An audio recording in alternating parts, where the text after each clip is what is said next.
So, I've been trying to do something like this for a couple weeks, and I have not managed to do it perfectly yet. And I'm gonna stop letting that stop me from making this. So, here goes. So, there's just a few things that have been on my mind. Just a little, Sunday discussion about a couple little game concepts. I wanted to start by talking about ludonarrative dissonance, particularly with the Grand Theft Auto series, and how Rockstar seems to have an acute awareness of that happening. See, the thing that really intrigues me about Grand Theft Auto is that these are games that started completely as rampage simulators. And I say that word particularly because I think that idea of rampage is to the very core of Grand Theft Auto. I mean, multiple of the games have an actual side mode in the game called Rampage where you do just that. I think that's interesting because with Grand Theft Auto 3 and the PS2 titles, the series takes a pretty big turn, I would say. I mean, for obvious reasons. But an even bigger one with Grand Theft Auto 4, where they decide they want to do a more gritty and serious and immersive realistic story. And one of the instant things that comes out of it is a discussion on why does the gameplay feel so dissonant from the actual narrative thing going on. You have this man who seems jaded and hurt and damaged, going on about how war is some horrible way that youth is meant to kill each other. Yet he himself has no problem, mechanically speaking, murdering people by the dozens. I mean, you can go just start running people over on the street like it's nothing. And the game doesn't really account for the fact that you as a character narratively are not supposed to be doing that. And that's a little strange. But nonetheless, with Grand Theft Auto 5, I noticed a design choice that really made me aware that it was almost like they were responding. Why did I move here? I guess it was the weather. And if they weren't responding to it, it's one hell of a coincidence. Isn't it interesting how Trevor, one of the main three characters of the game, ends up personifying that rampage simulator? In the game, he is the only person who has modes or side missions where he ends up doing those rampages. Be a good guy for once. And that's important to think about. They wanted to keep the things that made Grand Theft Auto, while also giving you an immersive outlet to do what those things were without making the game itself feel less immersive. So yeah, just something interesting.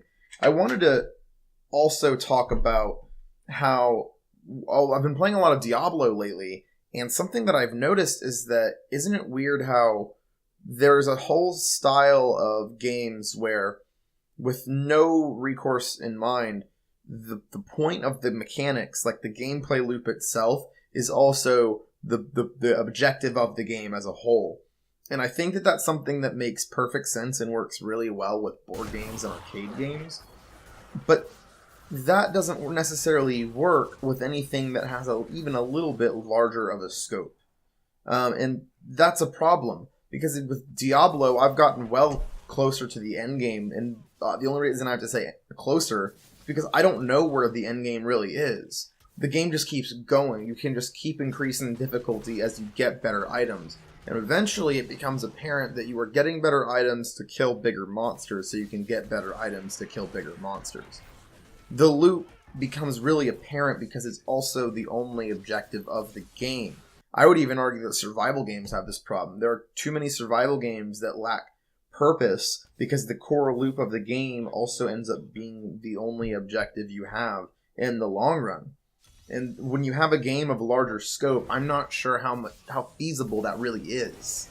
The last thing I really wanted to get off my mind, I finally played No Man's Sky. I'm super late, but after seeing the writing on the wall, I just totally called myself out of that one, and wasn't really disappointed when the reception was pretty sour.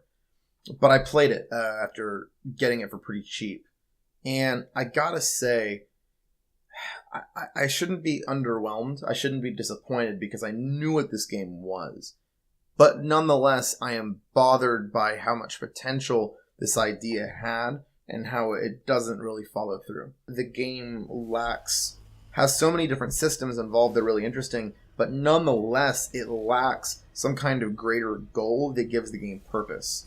And that's particularly interesting with No Man's Sky, because that game actually does have a pretty definitive objective. There is an arc to be accomplishing. There's a thing to be doing. In the middle of trying to decide if it was an inch deep and a mile wide or a mile wide and an inch deep, it soon became pretty clear as I was doing these objectives that it is both an inch deep and an inch wide.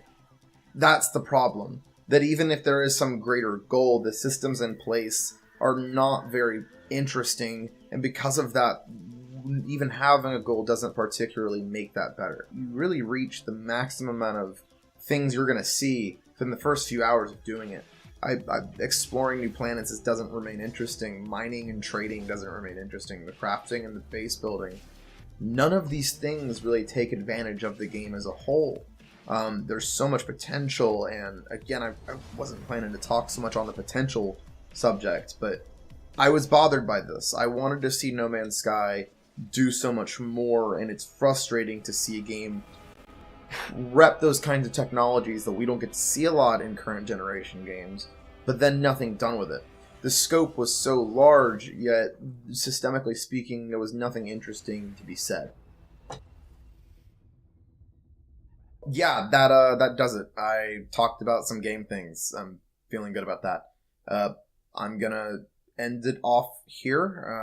I hope to do another this next Sunday. But yeah, that's that. Be sure to subscribe if you're interested, and comment below if anything I've said intrigues you.